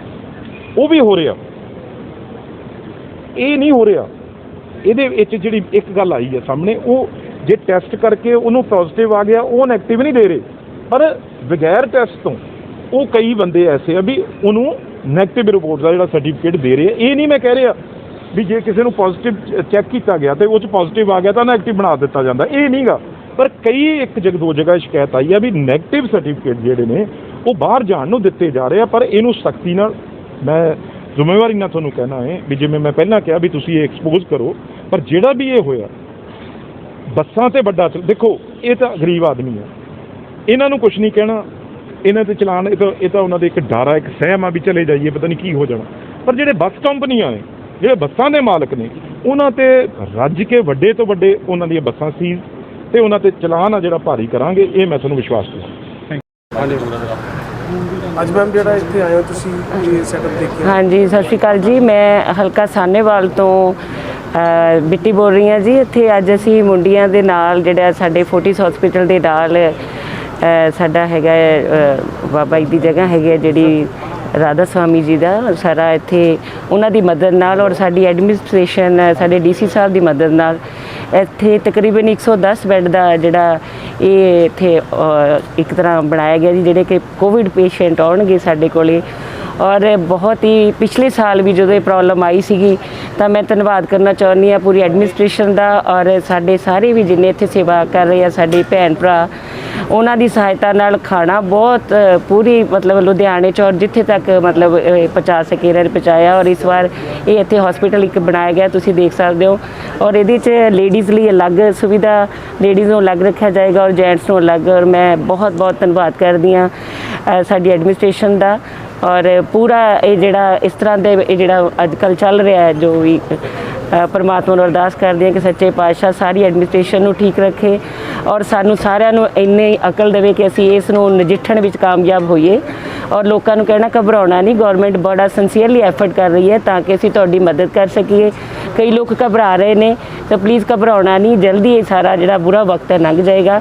ਔਰ ਆਪਾਂ ਸਾਰੇ ਆਪਣੀ ਆਪਣੀ ਜ਼ਿੰਮੇਵਾਰੀ ਨਿਭਾਈਏ, ਆਪਣਾ ਮਾਸਕ ਪਾ ਕੇ ਰੱਖੀਏ, ਜ਼ਿਆਦਾ ਬਾਹਰ ਨਾ ਜਾਈਏ ਔਰ ਇਕੱਠ ਨਾ ਕਰੀਏ। ਇਹੀ ਬੇਨਤੀ ਅਸੀਂ ਬਾਰ-ਬਾਰ ਆਪਣੇ ਵੱਲੋਂ ਤੁਹਾਨੂੰ ਕਰ ਰਹੇ ਹਾਂ। ਮੈਂ ਬਹੁਤ ਧੰਨਵਾਦੀ ਹਾਂ ਸਾਡੀ ਐਡਮਿਨਿਸਟ੍ਰੇਸ਼ਨ ਦੀ ਔਰ ਮਾਨਯੋਗ ਮੁੱਖ ਮੰਤਰੀ CM ਸਾਹਿਬ ਦੇ ਜਿਨ੍ਹਾਂ ਦੇ ਆਦੇਸ਼ਾਂ ਅਨੁਸਾਰ ਇਹ ਸਾਰੀ ਕੇਅਰ ਅਸੀਂ ਸਾਰੇ ਇੰਤਜ਼ਾਮ ਕਰ ਰਹੇ ਹਾਂ। ਬਹੁਤ ਬਹੁਤ ਧੰਨਵਾਦ। ਪੈਡਟ ਰਾਧਾ ਸਵਾਮੀ ਸਤਸੰਗ ਘਰ ਹੰਬੜਾ ਰੋਡ, ਇੱਥੇ ਉਹ ਵਾਲੇ ਪੇਸ਼ੈਂਟ ਜਿਹੜੇ ਜ਼ਿਆਦਾ ਬਿਮਾਰ ਨਹੀਂ ਹੈ ਪਰ ਕੋਵਿਡ ਪੋਜ਼ਿਟਿਵ ਨੇ, ਆਪਣੇ ਆਪ ਨੂੰ ਕੁਆਰੰਟਾਈਨ ਕਰਨਾ ਚਾਹੁੰਦੇ ਨੇ, ਅਸੀਂ ਉਹਨਾਂ ਵਾਸਤੇ ਇਹ ਸਾਰਾ ਇੰਤਜ਼ਾਮ ਕੀਤਾ ਹੈ। ਜਿਵੇਂ ਕਿ ਤੁਸੀਂ ਦੇਖ ਰਹੇ ਹੋ ਮੇਰੇ ਪਿੱਛੇ ਕਿ ਪੂਰੇ ਸੋਸ਼ਲ ਡਿਸਟੈਂਸਿੰਗ ਦੇ ਵਿੱਚ ਬੈੱਡਸ ਲੱਗੇ ਗਏ ਨੇ, ਹਰ ਬੈੱਡ ਦੇ ਨਾਲ ਇੱਕ ਚੇਅਰ ਅਟੈਚਡ ਹੈ ਤੇ ਇੱਕ ਸਾਈਟੇਬਲ ਅਟੈਚਡ ਹੈ, ਵੈਲਕਮ ਕਿਟਸ ਹੈਗੀਆਂ ਜਿਸ ਪੇਸ਼ੈਂਟ ਦਾ ਪਰਸਨਲ ਸੈਨੀਟੇਸ਼ਨ ਦਾ ਸਾਰਾ ਸਮਾਨ ਹੈਗਾ, ਤੇ ਅਸੀਂ 24 ਘੰਟੇ ਇੱਥੇ medical staff round the clock ਅਸੀਂ ਤੈਨਾਤ ਕਰ ਦਿੱਤਾ ਹੈਗਾ, ਤੇ ਨੋਡਲ ਆਫਿਸਰਸ ਵੀ ਉਹਨਾਂ ਦੇ ਉੱਤੇ ਲਾ ਦਿੱਤੇ ਗਏ ਨੇ, ਤੇ ਆਕਸੀਜਨ ਦੀ ਸੁਵਿਧਾ ਵੀ ਰੱਖੀ ਹੋਈ ਹੈ ਇਨ ਕੇਸ ਕੋਈ ਪੇਸ਼ੈਂਟ ਸਿੱਕ ਹੋ ਜਾਂਦਾ ਹੈ ਉਹਨੂੰ ਆਕਸੀਜਨ ਦੇਣ ਲਈ ਵੀ ਕੋਈ ਪ੍ਰੋਬਲਮ ਨਹੀਂ ਆਏਗੀ। ਪੇਸ਼ੈਂਟ ਨੂੰ ਸ਼ਿਫਟ ਕਰਨ ਦੀ ਲੋੜ ਪੈ ਜਾਂਦੀ, ਜੇ ਲੋੜ ਪਏਗੀ ਤਾਂ ਐਂਬੂਲੈਂਸ ਸਰਵਿਸਿਜ਼ ਵੀ ਅਸੀਂ ਇੰਤਜ਼ਾਮ ਕਰ ਰਹੇ ਹਾਂ, ਤੇ ਬਾਕੀ ਪੇਸ਼ੈਂਟਸ ਨੂੰ ਇੱਥੇ 24 ਆਵਰਸ ਰਿਫਰੈਸ਼ਮੈਂਟ ਤੇ ਖਾਣਾ ਸਭ ਸਤਸੰਗ ਘਰ ਵੱਲੋਂ ਸੇਵਾਦਾਰਾਂ ਵੱਲੋਂ ਅਰੇਂਜ ਕੀਤਾ ਜਾ ਰਿਹਾ ਹੈਗਾ, ਤੇ ਸਾਫ਼ ਸੁਥਰੇ ਟਾਇਲਟਸ ਵੀ ਅਰੇਂਜ ਕੀਤੇ ਗਏ ਨੇ ਜਿਹਦੇ ਵਾਸਤੇ ਅਸੀਂ ਅਲੱਗ ਸਫਾਈ ਸੇਵਕ ਰੱਖ ਦਿੱਤੇ ਨੇ ਜਿਹੜੇ ਉਹਨਾਂ ਨੂੰ ਸਾਫ਼ ਕਰਨਗੇ round the clock. Sorry medicine supply ਆ ਚੁੱਕੀ ਹੈ ਤੇ ਸਪਲਾਈ ਸਾਰੀ ਅਸੀਂ ਡਰੱਗ ਸਟੋਰ ਦੇ ਵਿੱਚ ਰਖਵਾ ਦਿੱਤੀ ਹੈ, ਤੇ ਬਾਕੀ ਇਹੀ ਹੈਗਾ ਕਿ ਪੇਸ਼ੈਂਟਸ ਨੂੰ ਇੱਥੇ ਕਾਫੀ ਕੰਫਰਟੇਬਲ ਵਾਤਾਵਰਣ, ਜਿਵੇਂ ਕਿ ਤੁਸੀਂ ਸਭ ਦੇਖ ਹੀ ਰਹੇ ਹੋ, ਕਾਫੀ ਕੰਫਰਟੇਬਲ ਵਾਤਾਵਰਣ ਮਿਲੂਗਾ, ਤੇ ਬਾਹਰ ਵੀ ਸ਼ਾਮ ਨੂੰ ਆਲੇ ਦੁਆਲੇ ਕਾਫੀ ਗ੍ਰੀਨਰੀ ਹੈਗੀ ਹੈ, ਪੇਸ਼ੈਂਟ ਥੋੜ੍ਹਾ ਉੱਥੇ ਬੋਰੀਅਤ ਫੀਲ ਕਰਦੇ ਹੈ ਤਾਂ ਉੱਠ ਕੇ ਆਪਣਾ ਬਾਹਰ ਵੀ ਥੋੜ੍ਹਾ ਸੈਰ ਸੂਰ ਕਰ ਸਕਦੇ ਨੇ, ਤੇ ਇੱਥੇ ਕਿਸੇ ਚੀਜ਼ ਦੀ ਕੋਈ ਕਮੀ ਨਹੀਂ ਹੈ, ਬਹੁਤ ਸੇਵਾ ਭਾਵ ਹੈ ਇਹਨਾਂ ਦੇ ਵਿੱਚ, ਬਹੁਤ ਅੱਛੀ ਤਰ੍ਹਾਂ ਸਾਰਾ ਕੁਝ ਜੋ ਅਸੀਂ ਮੰਗ ਰਹੇ ਹਾਂ ਸਾਨੂੰ ਸਾਰਾ ਇੰਤਜ਼ਾਮ ਮਿਲ ਰਿਹਾ ਹੈਗਾ। ਸਟਾਫ ਦੇ ਕਿੰਨੇ ਕੁ ਮੈਂਬਰ ਇੱਥੇ ਹੋਣਗੇ? ਦੇਖੋ ਜੀ ਸਾਡੇ ਕੋਲੇ ਟੋਟਲ ਇਨ ਆਲ 100 ਬੈਡਡ ਵਾਸਤੇ 4 doctors, 4 lab technicians, 10 ward attendant, 8 staff ਨਰਸਾਂ ਤੇ ਆਪਣਾ ਕੀ ਕਹਿੰਦੇ ਨੇਗੇ 4 ਫਾਰਮਾਸਿਸਟ। ਇਹ ਇਸੀ ਸਟਾਫ ਨੂੰ ਅਸੀਂ ਵੰਡ ਕੇ 3 ਸ਼ਿਫਟਾਂ ਚਲਾਉਣਾ ਹੈ, ਮਾਰਨਿੰਗ 8 ਤੋਂ 2, ਫਿਰ ਈਵਨਿੰਗ 2 ਤੋਂ 8, ਫਿਰ 12 ਘੰਟੇ ਦੀ ਨਾਈਟ 8 ਤੋਂ 8, ਦੈਨ ਨਾਈਟ ਵਾਲਾ ਸਟਾਫ ਨਾਈਟ ਆਫ ਲਏਗਾ। ਠੀਕ ਹੈ। ਡਾਕਟਰ ਕਰਨਦੀਪ ਅਰੋੜਾ, ਮੇਰੇ ਫਾਰਮਾਸਿਸਟ ਕੇਵਲ ਸਿੰਘ ਜੀ ਤੇ ਡਾਕਟਰ ਮੋਨਿਕਾ, ਇਹ ਸਿੱਧਵਾਂ ਬੇਟ ਵੱਲੋਂ ਜਿੱਥੋਂ ਦੀ ਮੈਂ SMO ਹਾਂ, ਇਹ ਇੱਥੋਂ ਦੇ ਵੈਸੇ ਨੋਡਲ ਆਫਿਸਰ ਇੰਚਾਰਜ ਬਣਾਏ ਗਏ ਨੇ, ਤੇ ਓਵਰਆਲ ਇੰਚਾਰਜ ਮੈਂ ਡਾਕਟਰ ਮਨਦੀਪ ਸਿੱਧੂ SMO ਸਿੱਧਵਾਂ ਬੇਟ ਹਾਂ। ਤੇ ਇਹ ਸਟਾਫ ਇੱਥੇ ਕੋਈ ਆਉਣਾ ਚਾਹੁੰਦਾ, ਕੁਆਰੰਟਾਈਨ ਹੋਣਾ ਚਾਹੁੰਦਾ ਤਾਂ ਉਹਦਾ ਨੰਬਰ ਡਿਸਪਲੇਡ ਹੈ ਜੀ, ਹੈਲਪਲਾਈਨ ਨੰਬਰ 'ਤੇ ਕਾਲ ਹੁਣ ਵੀ ਆ ਰਹੀਆਂ ਨੇ ਕਾਲ, ਹੈਲਪਲਾਈਨ ਨੰਬਰ 'ਤੇ ਸਾਨੂੰ ਕਾਲ ਆਏਗੀ ਤੇ ਅਸੀਂ ਉਹਨਾਂ ਨੂੰ ਉਸ ਦੇ ਹਿਸਾਬ ਨਾਲ ਅਸੀਂ ਉਹਨਾਂ ਨੂੰ ਰਜਿਸਟਰ ਕਰਕੇ ਬੁਲਾ ਲਾਂਗੇ, ਰਜਿਸਟ੍ਰੇਸ਼ਨ ਕਰਕੇ ਐਡਮਿਟ ਕਰ ਲਾਂਗੇ। ਮੈਡੀਸਨ ਸਾਰੀ ਆ ਚੁੱਕੀ ਹੈ, ਪੇਸ਼ੈਂਟ ਨੂੰ ਕੋਈ ਫੀਵਰ ਹੈ, ਕੋਈ ਵੀ ਪ੍ਰੋਬਲਮ ਹੈ, ਹਰ ਤਰ੍ਹਾਂ ਦੀ ਮੈਡੀਸਨ ਅਵੇਲੇਬਲ ਅੱਜ ਤੋਂ ਸਟਾਰਟ ਹੈ ਜੀ। ਹਾਂ, ਫੰਕਸ਼ਨਲ ਹੈ। ਕੀ ਮੈਸੇਜ ਦੇਣਾ ਚਾਹੁੰਦੇ ਹੋ ਲੁਧਿਆਣਾ ਵਾਸੀਆਂ ਨੂੰ? ਲੁਧਿਆਣਾ ਵਾਸੀਆਂ ਨੂੰ ਵੈਸੇ ਤਾਂ ਦੇਖੋ ਜੀ ਮੇਰੀ ਇਹੀ ਅਪੀਲ ਹੈਗੀ ਆ ਸਾਰਿਆਂ ਨੂੰ ਕਿ ਸਾਰੇ ਆਪਣੇ ਵੈਕਸੀਨੇਸ਼ਨ ਜ਼ਰੂਰ ਕਰਵਾਉਣ, ਕਿਉਂਕਿ ਦੇਖ ਹੀ ਲਿਆ ਆਪਾਂ ਕਿ ਕਿੰਨੀ ਸੈਕਿੰਡ ਵੇਵ ਕਿੰਨੀ ਖਤਰਨਾਕ ਤਰੀਕੇ ਨਾਲ ਲੋਕਾਂ ਦੇ ਉੱਤੇ ਕਰ ਰਹੀ ਹਾਵੀ ਹੋ ਰਹੀ ਹੈ, ਤੇ ਆਪਣੇ ਭੈਣ ਭਰਾ ਸਾਰੇ ਆਪਾਂ ਸਭ ਦੀ ਸੁਰੱਖਿਆ ਵਾਸਤੇ ਜਿਵੇਂ ਕਿ ਹਵਾ 'ਚੋਂ ਫੈਲਦੀ ਹੈ, ਆਪਾਂ ਨੂੰ ਇਹ ਵੈਕਸੀਨੇਸ਼ਨ ਜ਼ਰੂਰ ਕਰਵਾ ਲੈਣੀ ਚਾਹੀਦੀ ਹੈ। ਬਾਕੀ ਜਿਹੜੇ ਪਰਸਨਲ ਇਹਤਿਆਤ ਹੈ ਉਹ ਤਾਂ ਆਪਾਂ ਨੂੰ ਰੱਖਣੀ ਚਾਹੀਦੀ ਹੈ। ਜ਼ਿਆਦਾ ਤੋਂ ਜ਼ਿਆਦਾ ਮੇਰੀ ਇਹੀ ਅਪੀਲ ਹੈ, ਜਿਵੇਂ ਆਪਣੇ DC ਸਰ ਸਾਰੇ ਆਪਣੀ ਸਰਕਾਰ ਬਹੁਤ ਮਿਹਨਤ ਕਰ ਰਹੀ ਹੈ ਕਿ ਘਰਾਂ 'ਚ ਹੀ ਰਹਿਣ, ਤੇ ਸਾਰੇ ਜੋ ਵੀ ਨਿਯਮ ਹੁਣ ਫਿਕਸ ਕੀਤੇ ਗਏ ਉਹਨਾਂ ਦਾ ਉਲੰਘਣ ਨਾ ਕਰਨ, ਮਾਸਕ ਪਾ ਕੇ ਰੱਖਣ ਤੇ ਆਪਣੇ ਸੋਸ਼ਲ ਡਿਸਟੈਂਸਿੰਗ ਮੇਨਟੇਨ ਕਰਕੇ ਰੱਖਣ। ਲੋਕਾਂ ਦੇ ਵਿੱਚ ਥੋੜੀ ਜਿਹੀ ਬੀਇੰਗ ਲੇਮੈਨ ਥੋੜਾ ਜਿਹਾ ਵੈਸੇ ਆ ਗਿਆ, ਉਹ ਜਿਹੜੇ ਡੈਥਸ ਹੁੰਦੇ ਕਈ ਵਾਰੀ ਨੇ ਕੋਮੋਰਬਿਡਿਟੀ, ਵੈਸੀ ਪੇਸ਼ੈਂਟ ਨੂੰ ਕੋਈ ਡਾਇਬਟਿਕ ਹੈ, ਕੋਈ ਕਿਡਨੀ ਦੀ ਪ੍ਰੋਬਲਮ ਹੈ ਜਾਂ ਕੋਈ ਦਮੇ ਦੀ ਪ੍ਰੋਬਲਮ ਹੈ, ਉਹਦੇ ਕਰਕੇ ਪੇਸ਼ੈਂਟ ਨੂੰ ਹੋ ਜਾਂਦਾ। ਵਰਨਾ ਇਹ ਵੈਕਸੀਨੇਸ਼ਨ ਦੇ ਸਕਸੈਸ ਰੇਟ ਬਹੁਤ ਅੱਛੇ ਨੇ, ਤੇ ਵੈਕਸੀਨੇਸ਼ਨ ਨਾਲ ਸਿਵਿਅਰਿਟੀ ਵੀ ਬਹੁਤ ਘੱਟ ਹੈ ਜੇ ਬਾਈ ਚਾਂਸ ਕੋਵਿਡ ਹੋ ਜਾਏ ਤਾਂ, ਤੇ ਇਸ ਕਰਕੇ ਵੈਕਸੀਨੇਸ਼ਨ ਪੋਜ਼ਿਟਿਵ ਸਾਈਡ ਵੱਲ ਹੀ ਹੈ। ਆਪਾਂ ਨੂੰ ਵੈਕਸੀਨੇਸ਼ਨ ਦਾ ਫਾਇਦਾ ਹੀ ਹੈ, ਨੁਕਸਾਨ ਕੋਈ ਨਹੀਂ ਹੈ। ਮੈਮ ਵੈਕਸੀਨੇਸ਼ਨ ਲਗਾਉਣ ਤੋਂ ਪਹਿਲਾਂ ਕਿਸ ਤਰ੍ਹਾਂ ਦੀ ਡਾਈਟ ਉਹਨਾਂ ਨੂੰ ਲੈਣੀ ਚਾਹੀਦੀ ਹੈ? ਅਗਰ ਕੋਈ ਵੈਕਸੀਨੇਸ਼ਨ ਲਗਾਉਣਾ, ਹੈਲਦੀ ਡਾਈਟ ਲਓ, ਪ੍ਰੋਟੀਨ ਰਿਚ ਡਾਈਟ ਲਓ, ਡਾਈਟ ਰਿਸਟ੍ਰਿਕਸ਼ਨ ਕੋਈ ਨਹੀਂ ਹੈਗੀ, ਤੇ ਬਾਕੀ ਆਪਣਾ ਕੀ ਕਹਿੰਦੇ ਨੇਗੇ ਆਪਣਾ ਵਾਕ ਵਗੈਰਾ ਕਰੋ, ਆਪਣਾ ਨਾਰਮਲ ਹੈਲਥ ਰੱਖੋ। ਹੈ ਕਿ ਅਲਕੋਹਲ ਵਗੈਰਾ ਜਾਂ ਕਿਸੇ ਵੀ ਪ੍ਰਕਾਰ ਦੇ ਨਸ਼ੇ ਤੋਂ ਥੋੜੇ ਦਿਨ ਪਰਹੇਜ਼ रखना चाहिए। Thank you. आज लुधियाना के अंदर राधा स्वामी सत्संग भवन के सहयोग से 110 के 2 सेंटर L1 बनाए गए हैं। माननीय मुख्यमंत्री साहब ने डेरा सत्संग ब्यास से आह्वान किया था, उसके तहत इन्होंने सभी ज़िलों में इस तरह के सेंटर्स ऑफर किए हैं। बहुत अच्छा state of the art centre जिस तरह इन्होंने बनाया, और इसके अंदर जो हमारे मजदूर भाई हैं या इस तरह के जो लोग जो कि होम आइसोलेशन में नहीं रह सकते और जिनको ऑक्सीजन सपोर्ट की लोड़ है, आप देखें पीछे सिलेंडर्स भी पड़े हैं, तो यहाँ पे ऑक्सीजन का भी प्रबंध है, बेड का भी प्रबंध है, दवाई का भी प्रबंध है, डॉक्टर्स का भी प्रबंध है। तो यदि किसी की तबीयत ज़्यादा ख़राब होती है तो उसको L2 या L3 में जो भी हमारे पहले से हॉस्पिटल्स हैं सरकारी में या प्राइवेट में वहाँ शिफ्ट किया जाएगा और इसके लिए मैं इनका धन्यवाद करता हूँ। सर, एक समय जो महामारी कदर फैल रही है और खासकर लुधियाना में कहीं ना कहीं आंकड़े बढ़ते हुए नज़र आ रहे हैं, इसमें प्रशासन की किस तरीके से चल रहा है, मुहिम चल रही है? देखो इस इदा है कि ਪਹਿਲਾਂ ਤੋਂ ਹੀ ਮਤਲਬ ਅਸੀਂ ਲਗਾਤਾਰ ਇਹ ਹੁਣ ਤੋਂ ਨਹੀਂ ਪਿਛਲੇ ਸਵਾ ਸਾਲ ਤੋਂ ਹੀ ਮੁਹਿੰਮ ਚੱਲ ਰਹੀ ਹੈ ਮਿਸ਼ਨ ਫਤਿਹ। ਉਹ 'ਚ ਸਭ ਤੋਂ ਪਹਿਲੀ ਗੱਲ ਹੈ ਕਿ ਪ੍ਰੀਵੈਂਸ਼ਨ, ਉਹਦੇ ਲਈ ਰਿਸਟ੍ਰਿਕਸ਼ਨਸ ਵੀ ਲਗਾਈਆਂ ਨੇ, ਲੋਕਾਂ ਨੂੰ ਗਾਈਡ ਕੀਤਾ ਗਿਆ ਹੈ, ਇਕੱਠ 'ਤੇ ਪਾਬੰਦੀ ਲਗਾਈ ਗਈ ਹੈ। ਦੂਜੀ ਗੱਲ ਹੈ ਵੈਕਸੀਨੇਸ਼ਨ, ਔਰ ਤੀਜੀ ਗੱਲ ਹੈ ਕਿ ਜੋ ਕੋਈ ਬਿਮਾਰ ਹੋ ਜੇ ਉਹਨੂੰ ਜਲਦੀ ਤੋਂ ਜਲਦੀ ਹਸਪੀਟਲਾਈਜੇਸ਼ਨ ਜਾਂ ਹੋਮ ਇੰਸਟੀਟਿਊਸ਼ਨਲ ਉਹਨੇ ਆਪਣੀ ਆਈਸੋਲੇਸ਼ਨ 'ਚ ਰਹਿਣਾ ਤਾਂ ਉਹਨੂੰ ਫਤਿਹ ਕਿੱਟ ਪਹੁੰਚਾਉਣਾ। ਇਹ ਸਾਰੇ ਕੰਮ ਜਿਹੜਾ ਹੈਗਾ ਐਡਮਿਨਿਸਟ੍ਰੇਸ਼ਨ ਪੰਜਾਬ ਸਰਕਾਰ ਦੇ ਆਦੇਸ਼ਾਂ ਅਨੁਸਾਰ ਕਰ ਰਹੀ ਹੈ। ਅੱਛਾ ਸਰ, ਇੱਕ ਜਿਹੜੀ ਟੈਸਟਿੰਗ ਹੈਗੀ ਹੈ ਉਹ ਟੈਸਟਿੰਗ ਦਾ ਪ੍ਰੋਸੈਸ ਦੇ ਉੱਤੇ ਕਿਤੇ ਨਾ ਕਿਤੇ ਕੁਝ ਸਵਾਲ ਹੈਗੇ ਨੇ, ਕਿਉਂਕਿ ਜਿਹੜੀ ਟੈਸਟਿੰਗ ਹੈ ਉਸ ਚੌਂਕਾਂ ਦੇ ਵਿੱਚ ਟੈਸਟਿੰਗ ਜਿਹੜੀ ਲਗਾਈ ਗਈ ਹੈ, ਜਿਹੜੇ ਟੈਸਟ ਕੀਤੇ ਜਾਂਦੇ ਨੇ, ਉਸ ਦੌਰਾਨ ਜਿਸ ਬੰਦੇ ਦਾ ਟੈਸਟ ਕੀਤਾ ਜਾਂਦਾ ਉਹ ਵਿਦਿਨ 15 ਮਿੰਟ 'ਚ ਉਸਦਾ ਰਿਜ਼ਲਟ ਨਿਕਲ ਕੇ ਆ ਜਾਂਦਾ ਵਾ ਡਾਕਟਰਸ ਦੇ ਕੋਲ, ਬਟ ਉਹ ਡਾਕਟਰ ਉਸ ਨੂੰ ਬਿਨਾਂ ਕਿ ਆਈਸੋਲੇਟ ਕੀਤੇ ਜਾਂ ਕਿਤੇ ਹੋਰ ਕਵਰ ਕਰਨ ਦੀ ਬਜਾਏ ਉਹਨੂੰ ਕਹਿ ਦਿੱਤਾ ਜਾਂਦਾ ਕਿ ਤੁਸੀਂ ਘਰੇ ਜਾਓ, ਘਰੇ ਜਾ ਕੇ ਆਪਣੇ ਆਪ ਨੂੰ ਆਈਸੋਲੇਟ ਕਰ ਲਓ। ਉਹ ਸ਼ਖਸ ਇੱਕ ਜਗ੍ਹਾ ਤੋਂ ਘਰ ਤੱਕ ਪਹੁੰਚਦੇ 50 ਬੰਦਿਆਂ ਨੂੰ ਮਿਲ ਕੇ ਜਾਂਦਾ ਵਾ, ਅਤੇ ਇਸ ਚੀਜ਼ ਉੱਤੇ ਤੁਹਾਨੂੰ ਲੱਗਦਾ ਨਹੀਂ ਕਿ ਕੰਮ ਕਰਨੀ ਚਾਹੀਦੀ ਹੈ? ਕੀ ਕੰਮ ਕਰੀਏ? ਇੱਕ ਸ਼ਖਸ ਜਿਹਨੂੰ ਨਹੀਂ, ਮੈਂ ਸੁਣ ਲਈ ਤੁਹਾਡੀ ਗੱਲ ਵੀ ਉਹਦੇ ਨਾਲ ਨਾਲ ਘਰੇ ਜਾਈਏ। ਨਹੀਂ ਸਰ, ਕਿਸੇ ਨੂੰ ਉਸੇ ਟਾਈਮ ਤੇ ਬੱਸ ਦੇ ਸੋ ਇਸ ਕਰਕੇ ਅਸੀਂ ਇੱਕ ਫ੍ਰੀ ਦੇਸ਼ ਦੇ ਵਿੱਚ ਰਹਿ ਰਹੇ ਹਾਂ। ਜੇ ਕੋਈ ਆਪਾਂ ਦੇਖੋ ਪ੍ਰੈਸ ਵਾਲੇ ਵੀ ਇਸ ਵੀਕ ਗੱਲ ਨੂੰ ਸਮਝਣ, ਜੇ ਕੋਈ ਪੋਜ਼ਿਟਿਵ ਆ ਗਿਆ ਉਹ ਕੋਈ ਅਪਰਾਧੀ ਨਹੀਂ। ਪੋਜ਼ਿਟਿਵ ਜਿਹੜਾ ਬੰਦਾ ਆ ਗਿਆ ਅਗਰ ਉਹ ਵੇਲ ਐਂਡ ਹਾਰਟੀ ਹੈਗਾ, ਵਹੀਕਲ ਚਲਾ ਕੇ ਆਉਂਦਾ ਤਾਂ ਹੀ ਨਾਕੇ 'ਤੇ ਉਹਦੀ ਟੈਸਟਿੰਗ ਹੁੰਦੀ ਹੈ। ਅਸੀਂ ਉਹਨੂੰ ਮੌਕਾ ਦਿੰਦੇ ਹਾਂ ਕਿ ਤੂੰ ਆਪਣੇ ਘਰੇ ਜਾ ਕੇ ਹੋਮ ਆਈਸੋਲੇਟ ਹੋ, ਉਹਨੂੰ ਫਤਿਹ ਕਿੱਟ ਵੀ ਦਿੰਦੇ ਹਾਂ, ਸਾਰਾ ਉਹਦਾ ਇੰਤਜ਼ਾਮ ਕਰਦੇ ਹਾਂ, ਜੇ ਉਹਨੂੰ ਫੋਨ ਵੀ ਕਰਦੇ ਹਾਂ, ਜੇ ਉਹਦੀ ਤਬੀਅਤ ਖਰਾਬ ਹੁੰਦੀ ਹੈ ਤਾਂ ਉਹ ਹਸਪੀਟਲ ਜਾਂਦਾ ਹੈ। ਪਹਿਲਾਂ ਵੀ ਲੋਕਾਂ ਦੇ ਮਨਾਂ 'ਚ ਇਹ ਡਰ ਆ ਕੇ ਪਹਿਲਾਂ ਲੋਕ ਟੈਸਟ ਨਹੀਂ ਸੀ ਕਰਾ ਰਹੇ ਨਾ। We are living in a free democratic country. ਅਗਰ ਕੋਈ ਬੰਦਾ ਬਿਮਾਰ ਹੈ ਉਹਨੂੰ ਸਹਾਨੂਭੂਤੀ ਦੀ ਲੋੜ ਹੈ, ਡੱਕਣ ਦੀ ਲੋੜ ਨਹੀਂ ਹੈ। ਬਿਲਕੁਲ ਛੂਤ ਦੀ ਬਿਮਾਰੀ ਯਾਰ, ਇੱਕ ਗੱਲ ਨੂੰ ਰਿਪੀਟ ਕਿਉਂ ਕਰ ਰਹੇ ਹੋ? ਆਈ ਰਿਪੀਟ ਇਟ ਕਿ ਬੰਦਾ ਜਿਹੜਾ ਪੋਜ਼ਿਟਿਵ ਆਪਣੇ ਘਰੇ ਰਹਿ ਸਕਦਾ ਹੈ, ਉਹਨੂੰ ਕੋਈ ਜੇਲ੍ਹ 'ਚ ਪਾਉਣ ਦੀ ਲੋੜ ਨਹੀਂ। ਮੈਂ ਰਿਪੀਟ ਕਰ ਰਿਹਾ। ਵੈਕਸੀਨ ਤਾਂ ਸਰ ਜਿਸ ਤਰ੍ਹਾਂ ਪਹਿਲਾਂ ਆਈ ਸੀਗੀ ਤਾਂ ਪ੍ਰਾਈਵੇਟ ਫੈਸਿਲਿਟੀ 'ਚ ਲੱਗਣੀ ਸ਼ੁਰੂ ਹੋਈ ਸੀਗੀ, ਹੁਣ ਜਿਹੜੇ ਕੈਂਪਸ ਲੱਗ ਰਹੇ ਨੇ ਉੱਥੇ ਰਸ਼ ਬਹੁਤ ਹੋ ਰਿਹਾ, ਦੁਬਾਰਾ ਪ੍ਰਾਈਵੇਟ ਫੈਸਿਲਿਟੀ 'ਚ ਵੈਕਸੀਨੇਸ਼ਨ ਸ਼ੁਰੂ ਹੋ ਨਹੀਂ ਸਕਦੀ? ਪ੍ਰਾਈਵੇਟ ਫੈਸਿਲਿਟੀ 'ਚ ਬਿਲਕੁਲ ਹੋ ਸਕਦੀ ਹੈ। ਮੈਂ ਸਾਰੇ ਪ੍ਰਾਈਵੇਟ ਹਸਪਤਾਲਾਂ ਨੂੰ ਇਸ ਗੱਲ ਦਾ ਆਹਵਾਨ ਕਰਦਾ ਕਿ ਉਹ ਬੁਕਿੰਗ ਕਰਾਉਣ। ਡੀਐਮਸੀ ਨੇ ਵੀ 12,000 ਵੈਕਸੀਨੇਸ਼ਨ ਦੀ ਡੋਜ਼ਿਸ ਦੀ ਬੁਕਿੰਗ ਕਰਾਈ ਹੈ। ਫੋਰਟਿਸ ਔਰ ਅਪੋਲੋ ਨੇ ਪਹਿਲਾਂ ਕੁਝ ਸ਼ਹਿਰਾਂ ਦੇ ਵਿੱਚ ਵੈਕਸੀਨੇਸ਼ਨ ਕਰਤੀ, ਬਟ ਉੱਥੇ ਪੇਡ ਹੋਣੀ ਹੈ ਔਰ ਉਹਦਾ ਇੱਕ ਪ੍ਰੋਸੀਜਰ ਹੈ। ਉਹਨਾਂ ਨੇ ਆਨਲਾਈਨ ਬੁਕਿੰਗ ਕਰਾਤੀ। ਵੀ ਸ਼ੁੱਡ ਵੇਟ ਜਦੋਂ ਇਹ ਆਉਂਦੀ ਹੈ, ਕਿਉਂਕਿ ਇਹ ਗਲੋਬਲ ਇੱਕ ਕੰਸੋਰਸ਼ੀਅਮ ਹੈ ਕੋਵੈਕਸ, ਉਹਦੇ ਤਹਿਤ ਇਹ ਆਉਂਦੀ ਹੈ ਔਰ ਇਹ ਸੋਰਸ ਹੈ ਦੇਸ਼ ਤੋਂ ਬਾਹਰ ਹੈ ਇਹਦਾ, ਔਰ ਜਾਂ ਫਿਰ ਇਹਦੇ ਜਿਹੜੇ ਭਾਰਤ 'ਚ ਬਣ ਰਹੇ ਉਹ ਲਿਮਟਿਡ ਸੋਰਸ ਨਹੀਂ, ਉਹ ਕੇਂਦਰ ਸਰਕਾਰ ਦਿੰਦੀ ਹੈ। ਸ਼ੁਰੂ ਹੋਏਗੀ ਦੁਬਾਰਾ ਜਲਦੀ? ਮਤਲਬ ਬਿਲਕੁਲ ਹੋਏਗੀ, ਬਿਲਕੁਲ ਹੋਏਗੀ। ਸਭ ਤੋਂ ਪਹਿਲਾਂ ਮੈਂ ਧੰਨਵਾਦ ਕਰਾਂਗਾ ਡੇਰਾ ਬਿਆਸ ਦਾ, ਬਾਬਾ ਜੀ ਦਾ, ਔਰ ਸਾਡੇ ਜਨਰਲ ਸੈਕਟਰੀ ਸਾਹਿਬ, ਸਾਡੇ ਸੈਕਟਰੀ ਸਾਹਿਬ, ਔਰ ਇਸ ਜਿਸ ਜਗ੍ਹਾ 'ਤੇ ਅਸੀਂ ਵਿਰਾਜਮਾਨ ਹਾਂ, ਸਾਡੇ ਸਾਰੇ ਜਿਹੜੇ ਸਤਸੰਗ ਘਰ ਦੇ ਕਮੇਟੀ ਹੈ, ਮੈਂਬਰ ਸਾਹਿਬਾਨ ਹੈ। ਕਿਉਂਕਿ ਲਾਸਟ ਈਅਰ ਵੀ ਜਦੋਂ 22 ਮਾਰਚ ਨੂੰ ਲੋਕਡਾਊਨ ਹੋਇਆ ਤੇ ਉਦੋਂ ਕੰਪਲੀਟ ਲੋਕਡਾਊਨ ਹੋਇਆ ਸੀਗਾ ਲੁਧਿਆਣਾ ਸ਼ਹਿਰ ਦੇ ਵਿੱਚ, ਸਪੈਸ਼ਲੀ ਮੇਰੇ ਇਲਾਕੇ ਦੇ ਵਿੱਚ ਜਿਹੜਾ ਕਿ ਸੈਮੀ ਅਰਬਨ ਕੌਂਸਟੀਚੁਐਂਸੀ ਹੈ, ਭੋਜਨ ਦੀ ਬੜੀ ਵੱਡੀ ਦਿੱਕਤ ਆ ਗਈ ਸੀਗੀ, ਔਰ ਤਕਰੀਬਨ 25,000 ਬੰਦਿਆਂ ਦਾ ਜਿਹੜਾ ਭੋਜਨ ਹੈ ਇਹਨਾਂ ਵੱਲੋਂ ਸਾਨੂੰ ਪ੍ਰੋਵਾਈਡ ਕੀਤਾ ਜਾ ਰਿਹਾ ਸੀਗਾ। ਔਰ ਅੱਜ ਜਿਹੜੀ ਆਪਦਾ ਦੀ ਘੜੀ ਹੈ, ਵਿਪਤਾ ਦੀ ਘੜੀ ਹੈ, ਸੀਐਮ ਸਾਹਿਬ ਨੇ ਬਾਬਾ ਜੀ ਨੂੰ ਰਿਕੁਐਸਟ ਕੀਤੀ, ਸਾਡੇ ਡੀਸੀ ਸਾਹਿਬ, ਏਡੀਸੀ ਸਾਹਿਬ, ਸਾਡੇ ਜੁਆਇੰਟ ਕਮਿਸ਼ਨਰ ਸਾਹਿਬ, ਇਹ ਸਾਰਿਆਂ ਨੇ ਜੁਆਇੰਟ ਐਫਰਟਸ ਕੀਤੇ ਕਿ ਇਹਨਾਂ ਵੱਲੋਂ ਅਸੀਂ ਸੇਵਾ ਲੈ ਸਕੀਏ।